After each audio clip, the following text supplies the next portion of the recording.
Number one is this: God's servants work at God's work.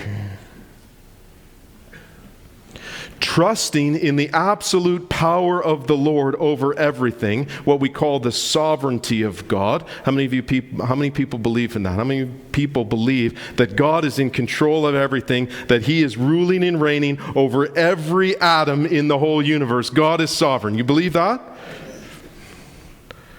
Trusting in the absolute power of God over everything ought to motivate His people to cooperate with His revealed will. God's servants work at God's work. Here's a second lesson.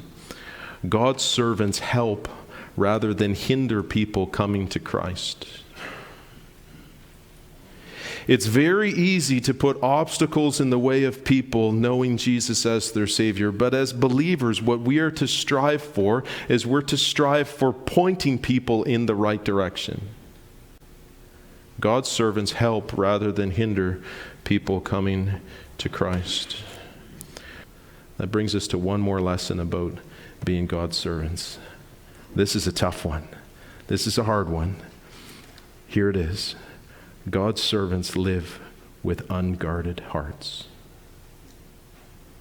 Hurtful things happen in the world. They do.